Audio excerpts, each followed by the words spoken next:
Hello friends, good evening. स्वागत है आप सबका शिवकृपा क्लासेज पर। दोस्तों, इस वीडियो में हम लोग आरपीएफ कांस्टेबल व एसआई एग्जाम 2024 के शिफ्ट में पूछा सकने वाले मोस्ट इंपॉर्टेंट जीके जीएस मिससेलेनियस व करंट अफेयर्स के प्रश्नों को सॉल्व करेंगे। दोस्तों, आपके एग्जाम्स में जीके जीएस मिससेलेनियस व करंट अफेयर्स के जितने भी टॉपिक से क्वेश्चंस पूछे जाने हैं, उन सभी टॉपिक्स को कलेक्ट करके ए टू जेड एक एक क्वेश्चन व एक एक फैक्ट चुन चुन के डाला गया है। इसके अलावा आपके प्रीवियस ईयर एग्जाम्स के प्रश्नों को भी शामिल किया गया है। साथ में एक्स्ट्रा फैक्ट को पूरी तरह से कवर करने का प्रयास किया गया है। तो दोस्तों, आप लोग इन्हें कॉन्सेंट्रेट होकर सॉल्व करें। क्वेश्चंस कम सॉल्व होने पर पुनः प्रश्नों का रिवीजन करें, ताकि आरपीएफ कांस्टेबल व एसआई एग्जाम 2024 में आप लोग जीके जीएस मिससेलेनियस व करंट अफेयर्स के टॉपिक से अच्छा स्कोर कर सकें। ध्यान रखें दोस्तों, आपके एग्जाम में आपका पूरा जीके यानी कि हिस्ट्री, पॉलिटी, जियोग्राफी, इकोनॉमिक्स, पूरा आपका मिससेलेनियस यानी विविध का चैप्टर, पूरा आपका जीएस यानी कि जनरल साइंस व करंट अफेयर्स, इन सभी टॉपिक्स का अच्छा खासा वेटेज है। 50 क्वेश्चंस आपके इन सभी टॉपिक से पूछे जाएंगे। तो चलिए दोस्तों, क्वेश्चंस को स्टार्ट करते हैं हम लोग करंट अफेयर्स के टॉपिक से। सबसे पहले हम लोग करंट अफेयर्स के टॉपिक्स को कवर करेंगे। पुनः इसी वीडियोस में दोस्तों अन्य सभी टॉपिक्स को हम लोग कंप्लीट करेंगे। क्वेश्चन नंबर 1 है हमारा, 18वीं लोकसभा चुनाव 2024 कुल कितने चरणों में संपन्न हुआ। रिसेंटली करंट से मोस्ट इंपोर्टेंट क्वेश्चन है दोस्तों, बिल्कुल आपके ट्रेंड में है, आपके लेवल में है। क्वेश्चन है हमारा, 18वीं लोकसभा चुनाव 2024 कुल कितने चरणों में संपन्न हुआ। करेक्ट आंसर होगा 7 चरणों में। अब चूंकि दोस्तों रिसेंटली करंट से हमारा क्वेश्चन आया हुआ है, तो इस टॉपिक से जितने भी क्वेश्चंस बनते हैं, अधिकांश प्रश्नों को हम लोग यहीं पे कवर करेंगे। यही हमारे प्रिपरेशन की स्ट्रेटजी है दोस्तों, कि जिस भी टॉपिक्स को हम लोग उठाएंगे, उस टॉपिक्स के अधिकांश प्रश्नों को पूरे एक्स्ट्रा फैक्ट के साथ वहीं पे कवर करेंगे। ध्यान दीजिएगा दोस्तों, आप लोग सारे क्वेश्चन सिलेक्ट रखे गए हैं। पहला क्वेश्चन हमारा, 50वें G7 शिखर सम्मेलन 2024 का आयोजन कहाँ किया गया। करेक्ट आंसर होगा फसानो, इटली में। आपके हर टॉपिक से यहाँ पे दोस्तों सुपर क्वेश्चंस लगाए गए। आप लोग सभी प्रश्नों को पूरी तरह से रिवाइज जरूर करेंगे। आगे बढ़ते हैं। क्वेश्चन है हमारा, आईसीसी पुरुष T20 विश्व कप 2024 का खिताब किस टीम ने जीता। तो ये भारत ने जीता है। विजेता की बात की जाए तो दक्षिण अफ्रीका रहा। नेक्स्ट क्वेश्चन है, वर्ष 2024 में किसे तीसरी बार भारत के राष्ट्रीय सुरक्षा सलाहकार यानी कि एनएसए पद पर नियुक्त किया गया। तो अजीत डोभाल को। पूरी तरह से आप क्लियर रहेंगे हर क्वेश्चन से। नेक्स्ट, जून 2024 में कौन सा देश अंतरराष्ट्रीय सौर संगठन यानी कि आईएसए का 100वां सदस्य देश बन गया है। तो पैराग्वे है। नेक्स्ट, किसे प्रतिष्ठित पेन प्रिंटर पुरस्कार 2024 से सम्मानित किया गया है दोस्तों। तो अरुंधति राय को। ध्यान रखेंगे, रिसेंटली करंट के क्वेश्चन है जिनको हम लोग अपडेट कर रहे हैं। आगे बढ़िएगा। क्वेश्चन है हमारा, किसे professional gold tour of India यानी पीजीटीआई के अध्यक्ष के रूप में नियुक्त किया गया है। तो कपिल देव को किया गया है। किन्हें? कपिल देव को। आगे बढ़िएगा। अगला क्वेश्चन हमारा क्या दोस्तों, देखेंगे हम लोग। क्वेश्चन रखा गया है, जून 2024 में किसे लगातार दूसरी बार लोकसभा के अध्यक्ष के रूप में चुना गया है। तो ओम बिरला को। नेक्स्ट क्वेश्चन है हमारा, जून 2024 में किसे भारतीय सेना के अगले उप प्रमुख के रूप में नियुक्त किया गया है। तो एनएस राजा सुब्रह्मण्य को किया गया है। नेक्स्ट क्वेश्चन, 100वां अंतर्राष्ट्रीय योग दिवस 2024 कब मनाया गया है। 21 जून को। अगला है, विश्व शरणार्थी दिवस 2024 हाल ही में कब मनाया गया है। 20 जून को। नेक्स्ट क्वेश्चन है, बान जलवायु सम्मेलन 2024 का आयोजन किस देश में किया गया है। तो जर्मनी में किया गया है। सुपर क्वेश्चन रहेगा आपके एग्जाम में, बान जलवायु सम्मेलन 2024। अगला क्वेश्चन है, जून 2024 में किसने स्लोवाकिया के राष्ट्रपति के रूप में शपथ ली है। तो पीटर पेलेग्रिनी है। ध्यान रखेंगे आप लोग। अगला क्वेश्चन हमारा क्या है, क्वेश्चन रखा गया है दोस्तों, जून 2024 में किसने फिर से दक्षिण अफ्रीका के राष्ट्रपति के रूप में शपथ ली है। तो सिरिल रामाफोसा है। नेक्स्ट क्वेश्चन, विश्व मरुस्थलीकरण एवं सूखा रोकथाम दिवस 2024 कब मनाया गया है। 17 जून को। नेक्स्ट, जून 2024 में किसे 12वें विश्व हिंदी सम्मान 2023 से सम्मानित किया गया है। तो उषा ठाकुर को। नेक्स्ट, राष्ट्रीय सांख्यिकी दिवस 2024 कब मनाया गया। 29 जून को। वह जून 2024 में पवन कल्याण किस राज्य के नए उप मुख्यमंत्री बने हैं दोस्तों। तो आंध्र प्रदेश के। ध्यान रखेंगे। नेक्स्ट, भारतीय दूरसंचार नियामक प्राधिकरण यानी कि ट्राई के नए सचिव के रूप में किसे नियुक्त किया गया है। करेक्ट आंसर होगा अतुल कुमार चौधरी को। किन्हें? अतुल कुमार चौधरी को। आगे बढ़ेंगे, थोड़े क्वेश्चन और है करंट के, पुनः हम लोग अगले टॉपिक को कवर करेंगे। क्वेश्चन है दोस्तों, वर्ष 2024 में ओडिशा के नए उप मुख्यमंत्री कौन बने हैं। तो मोहन चरण मांझी है। नेक्स्ट, वर्ष 2024 में भारत के फिर से गृह मंत्री यानी होम मिनिस्टर कौन बने हैं। तो अमित शाह हैं। अगला, जून 2024 में कौन भारतीय नौसेना की पहली महिला हेलीकॉप्टर पायलट बनी है। तो अनामिका वी राजीव हैं। और भारतीय दूरसंचार नियामक प्राधिकरण यानी कि ट्राई के अध्यक्ष के रूप में किसे नियुक्त किया गया है। करेक्ट आंसर होगा अनिल कुमार लाहौटी को। नेक्स्ट, केंद्रीय प्रत्यक्ष कर बोर्ड यानी कि सीबीडीटी के अध्यक्ष के रूप में किससे नियुक्त किया गया? रवि अग्रवाल को। वह दोस्तों इंद्रशिशा नोगरांग को किस राज्य की पहली महिला पुलिस महानिदेशक यानी कि डीजीपी नियुक्त किया गया है? तो मेघालय की। ध्यान रखेंगे आप लोग। आगे बढ़ते हैं। अगला क्वेश्चन आपका क्या दोस्तों? करंट का हमारा, किसे फिर से भारतीय रिजर्व बैंक यानी कि आरबीआई का डिप्टी गवर्नर नियुक्त किया गया है? टी रविशंकर को। नेक्स्ट, ऊर्जा एवं शहरी मामलों का मंत्रालय के नए मंत्री कौन बने हैं? मनोहर लाल खट्टर। आपको हम बताना चाहेंगे दोस्तों, आपके एग्जाम में जो 50 क्वेश्चंस का वेटेज है, इनके पूरे पाठ्यक्रम को हमारे द्वारा 29 पीडीएफ में पूरी तरह से कवर किया गया। ये पीडीएफ अभ्यर्थियों को दिए जा रहे हैं। अगला क्वेश्चन हमारा क्या लगा है? किसे इंदिरा गांधी परमाणु अनुसंधान केंद्र यानी कि IGCAR के निदेशक के रूप में नियुक्त किया गया है? तो सीजी करहालकर को। नेक्स्ट, किसे नीति आयोग में निदेशक नियुक्त किया गया है? शेष कुमार दास को। वह किसे पंजाब और हरियाणा उच्च न्यायालय का मुख्य न्यायाधीश नियुक्त किया गया है? तो शीला नागू को। हर क्वेश्चन से आप लोग पूरी तरह से प्रिपेयर रहेंगे। ये हमारे करंट के क्वेश्चन है जिनको एक साथ कवर कर रहे हैं। अगला क्वेश्चन है, भारत के नए नवीन एवं नवीकरणीय ऊर्जा मंत्री कौन बने हैं? प्रहलाद जोशी। नेक्स्ट, सूरत डायमंड बोर्स का नया अध्यक्ष किसे नियुक्त किया गया है? गोविंद ढोलकिया को। वह टाटा इलेक्ट्रॉनिक्स के अध्यक्ष के रूप में किसे नियुक्त किया गया है? एन चंद्रशेखरन को। नेक्स्ट, भारत के नए स्वास्थ्य और परिवार कल्याण मंत्री कौन बने हैं? जेपी नड्डा। नेक्स्ट, केंद्रीय सतर्कता आयुक्त यानी सीबीसी का सतर्कता आयुक्त किसे नियुक्त किया गया है? एस राजीव को। और करंट का अगला क्वेश्चन, किसे राष्ट्रीय चिकित्सा आयोग यानी कि एनएमसी का अध्यक्ष नियुक्त किया गया? तो वीएन गंगाधर को। ये हमारे करंट के क्वेश्चन थे दोस्तों, जिनको हम लोगों ने एक साथ कवर किया। आगे बढ़ेंगे, थोड़ा सा पीडीएफ के बारे में बात करेंगे, पुनः हम लोग दोस्तों नेक्स्ट क्वेश्चन की ओर चलेंगे। ध्यान देंगे, 3 पीडीएफ यहाँ पे हमारा लगा हुआ है, लेकिन इसमें सबसे पहले हम लोग दोस्तों बात करना चाहेंगे रेलवे एग्जाम 2024 के बारे में। दोस्तों इसमें जो आपका आरपीएफ के एग्जाम में 50 क्वेश्चंस का वेटेज है, जिसमें आपका पूरा जीके का पोर्शन आएगा यानी हिस्ट्री, पॉलिटी, ज्योग्राफी, इकोनॉमिक्स, पूरा आपका मिससेलेनियस यानी विविध का चैप्टर आएगा, पूरा जीएस यानी कि जनरल साइंस और पूरा करंट अफेयर्स। इनके पूरे पाठ्यक्रम को हमारे द्वारा 29 पीडीएफ में पूरी तरह से कवर किया गया। ये पीडीएफ अभ्यर्थियों को दिए जा रहे हैं। 100 रुपीज़ इसकी पेड फीस है। व्हाट्सअप नंबर आप लोगों के सामने, जहाँ पर आप जुड़कर पीडीएफ ले सकते हैं।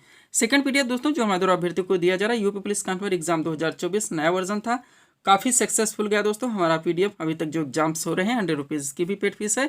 और एसएससी एमटीएस 2024 का भी पीडीएफ पूरी तरह से रेडी कर दिया गया है, 100 रुपीज़ की भी पेड फीस रखी गई है। बढ़ेंगे दोस्तों हम लोग अगले टॉपिक्स की ओर।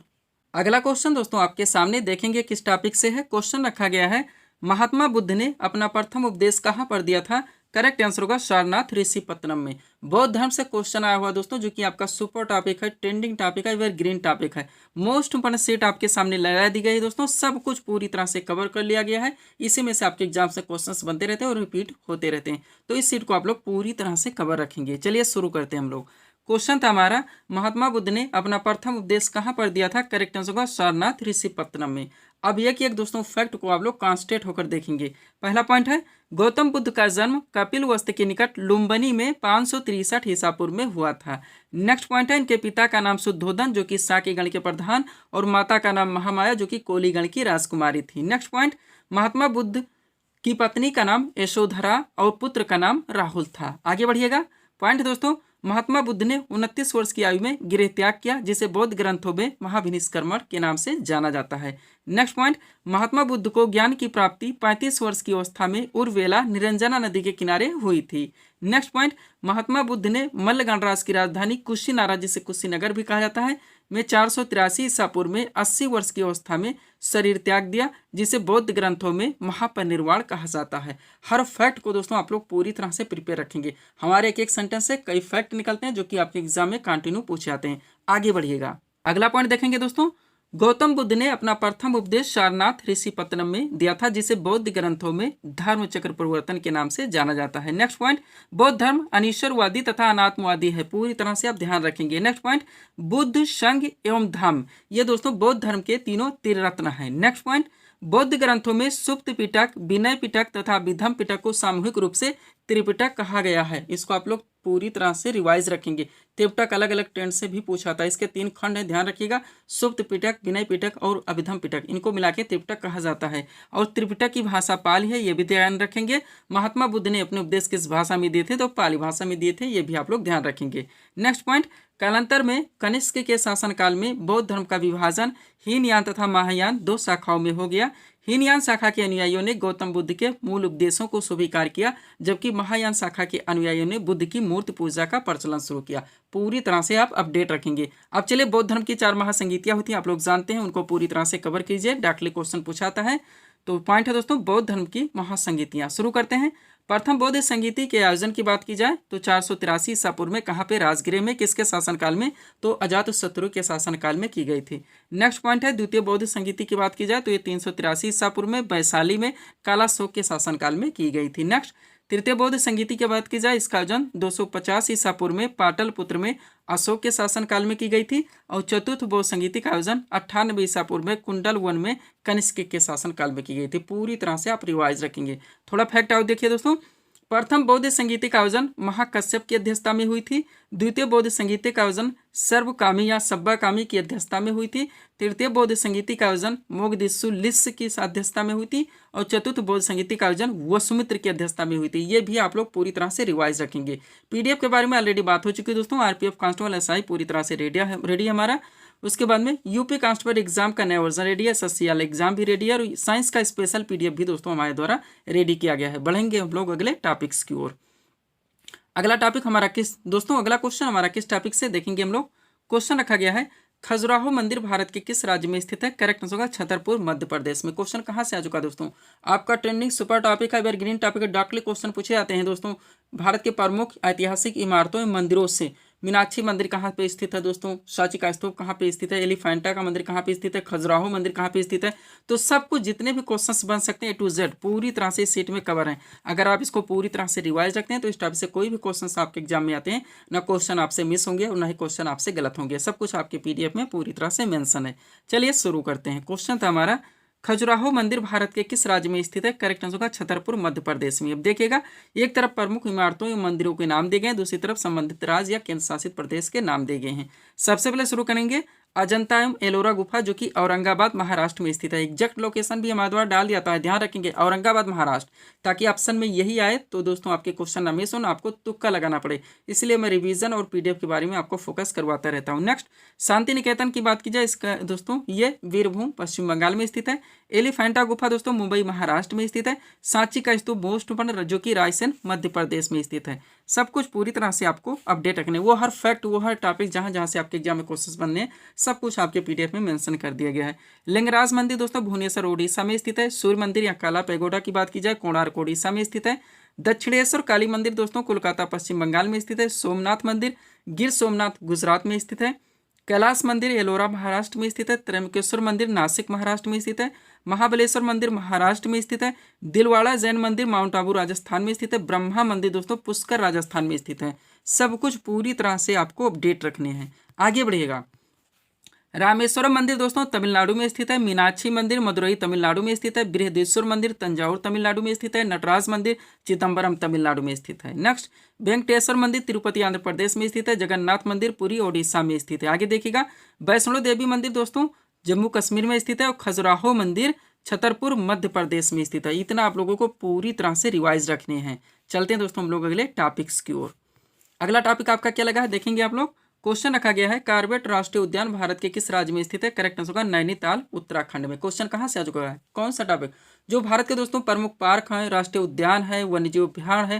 क्वेश्चन डायरेक्टली बनते हैं, आप लोग जानते हैं कार्बेट राष्ट्रीय पार्क दोस्तों, उसके बाद बांदीपुर राष्ट्रीय उद्यान, आपका दुधवा नेशनल पार्क, ये सारे मानस वन्यजीव अभ्यारण्य मोस्ट इंपॉर्टेंट है। डायरेक्टली ये सारे क्वेश्चन दोस्तों आपके हर वनडे एग्जाम में पूछे जाते हैं कंटिन्यू। तो सब कुछ 100% कवर है, आप इसको अच्छे से रिवाइज रखेंगे। चलिए शुरू करते हैं। क्वेश्चन था हमारा कार्बेट राष्ट्रीय उद्यान भारत के किस राज्य में स्थित है। करेक्ट आंसर होगा नैनीताल उत्तराखंड में। अब देखिएगा एक एक कॉन्स्टेंट होकर, एक तरफ दोस्तों राष्ट्रीय उद्यान या वन्यजीव अभ्यारण्य के नाम दिए गए, संबंधित स्थान दूसरे तरफ, यानी हमें लोकेशन बताने होते हैं। यहाँ पे भी दोस्तों हम एग्जैक्ट लोकेशन पूरी तरह से मेंशन किए, ध्यान दीजिएगा। सबसे पहले बात करेंगे काजीरंगा राष्ट्रीय उद्यान की जो कि जोरहाट असम में स्थित है। नेक्स्ट मानस वन्यजीव अभ्यारण्य बारपेटा असम में स्थित है। हजारीबाग राष्ट्रीय पार्क हजारीबाग उत्तराखंड झारखंड में स्थित है। एग्जैक्ट लोकेशन भी फोकस रखें ताकि ऑप्शन में यही आए दोस्तों तो क्वेश्चन मिस ना हो। अगला दोस्तों बेतला राष्ट्रीय पार्क जो कि पलामू झारखंड में स्थित है। गिर राष्ट्रीय उद्यान जूनागढ़ गुजरात में स्थित है। बांदीपुर राष्ट्रीय पार्क बांदीपुर कर्नाटक में स्थित है। केवलादेव पश्चिम बिहार भरतपुर राजस्थान में स्थित है। सरिस्का वन्यजीव अभ्यारण्य अलवर राजस्थान में स्थित है। दच्चीगाम वन्यजीव अभ्यारण्य बांधवगढ़ मध्य प्रदेश में स्थित है। कान्हा राष्ट्रीय उद्यान दोस्तों बालाघाट मध्य प्रदेश में स्थित है। सिमलीपाल राष्ट्रीय उद्यान मयूरभंज ओडिशा में स्थित है। दुधवा राष्ट्रीय उद्यान लखीमपुर खीरी उत्तर प्रदेश में स्थित है। सब कुछ पूरी तरह से आपको अपडेट रखने, थोड़े और हैं, चलेंगे अगले टॉपिक्स की ओर। क्या क्या दोस्तों, कार्बेट राष्ट्रीय उद्यान जो कि नैनीताल उत्तराखंड में स्थित है। पेरियार वन्यजीव अभ्यारण्य इडुक्की केरल में स्थित है। शरावती वन्यजीव अभ्यारण्य शिमोगा कर्नाटक में स्थित है। नंदा देवी पशु विहार चमोली उत्तराखंड में स्थित है। चंद्रप्रभा वन्यजीव अभ्यारण्य वाराणसी उत्तर प्रदेश में स्थित है। और क्या है, रणथंभौर वन्यजीव अभ्यारण्य जो कि सवाई माधोपुर राजस्थान में स्थित है। कैमूर वन्यजीव अभ्यारण्य बिहार में स्थित है। A to Z सारे फैक्ट कवर करके दोस्तों आपको दिए जा रहे हैं। नेक्स्ट, सतपुड़ा राष्ट्रीय उद्यान शाही एवं सरगुजा मध्य प्रदेश में स्थित है। पंचमढ़ी वन्यजीव अभ्यारण्य आपका होशंगाबाद मध्य प्रदेश में स्थित है। यहाँ से इतना आप लोगों को पूरी तरह से कवर रखने। PDF के लिए व्हाट्सअप नंबर है। चलते हैं हम लोग अगले टॉपिक्स की ओर। अगला क्वेश्चन आपका किस टॉपिक से देखेंगे हम लोग। क्वेश्चन रखा गया है दोस्तों, वित्त आयोग यानी कि फाइनेंस कमीशन का प्रावधान भारतीय संविधान के किस अनुच्छेद में वर्णित है। करेक्ट आंसर होगा अनुच्छेद 280 में। क्वेश्चन कहाँ से आ चुका दोस्तों, पॉलिटी के जो आर्टिकल से क्वेश्चन बनते हैं, आप जानते हैं डार्कली क्वेश्चंस बनते हैं, बहुत सारे क्वेश्चंस यहाँ से पूछे जाते हैं।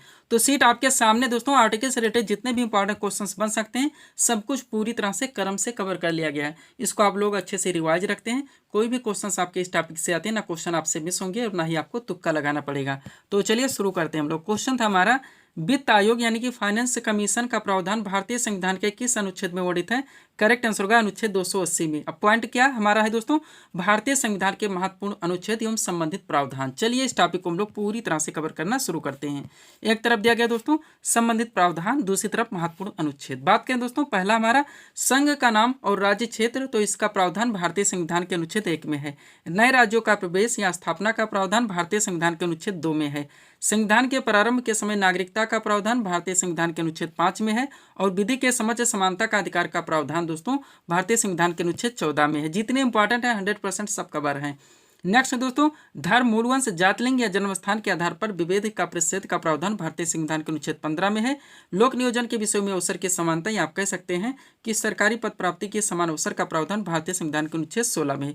अस्पृश्यता का मोस्ट इंपॉर्टेंट आपका रहता ही, जो कि दोस्तों भारतीय संविधान के अनुच्छेद 17 में है। आगे बढ़िएगा, अगला आपका क्या है, उपाधियों का अंत का प्रावधान भारतीय संविधान के अनुच्छेद 18 में है।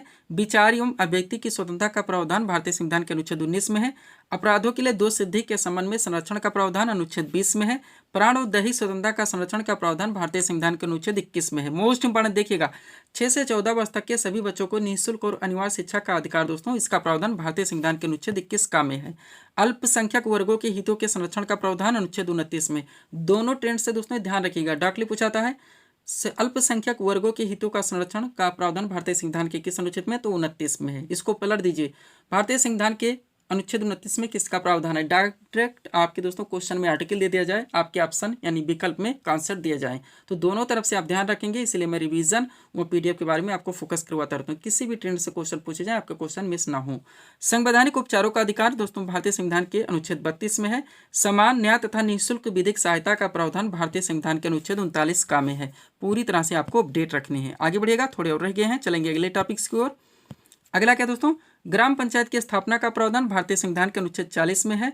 नागरिकों के लिए समान सिविल संहिता यानी UCC यूनिफॉर्म सिविल कोड का प्रावधान भारतीय संविधान के अनुच्छेद 44 में है।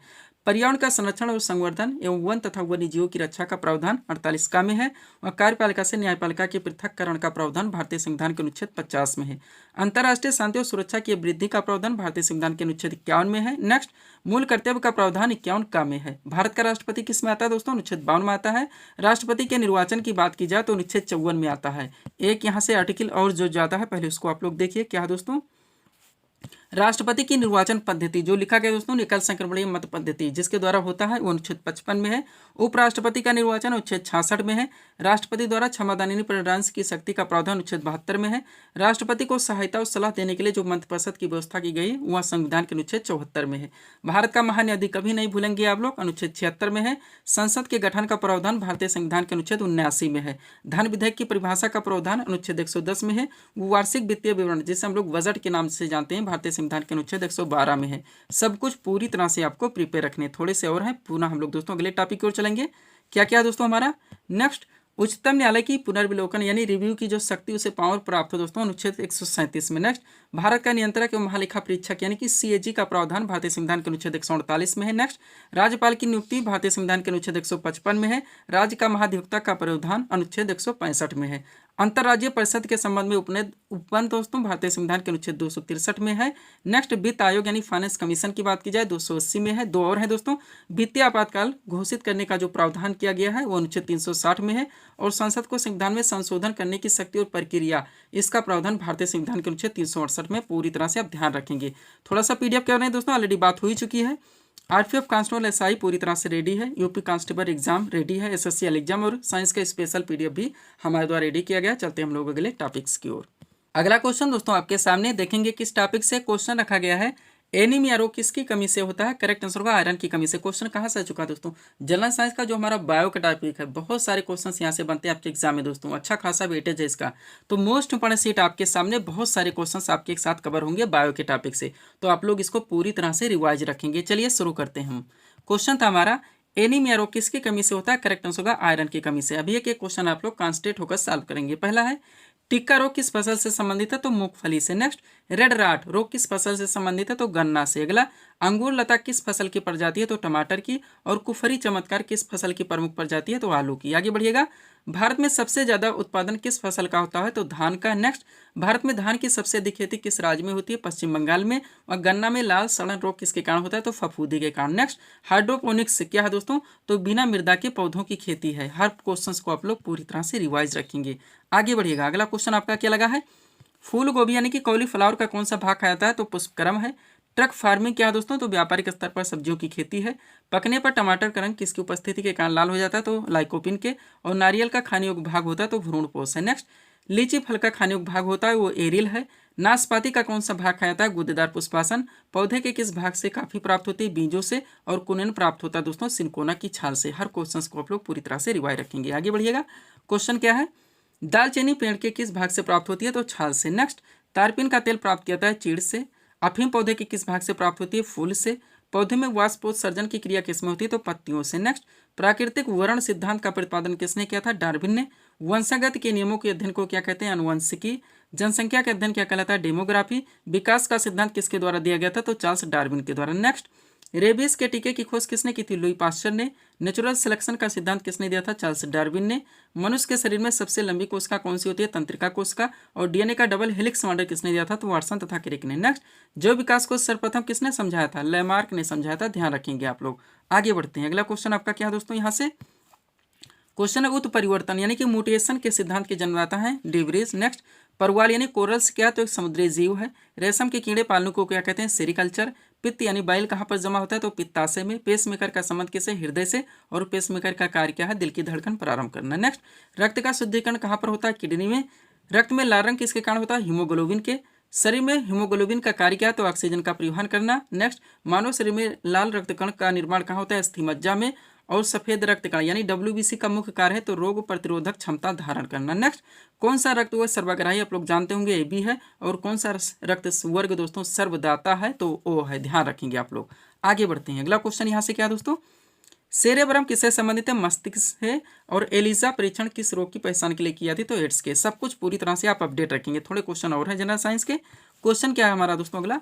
जीन शब्द का सर्वप्रथम प्रयोग किसने किया था? जोहानसन ने। नेक्स्ट आलू का खाने योग्य भाग कौन सा होता है? तना है। हाइड्रोफोबिया रोग किसके द्वारा उत्पन्न होता है? विषाणु। डायनासोर थे मेसोजोइक सरीसृप।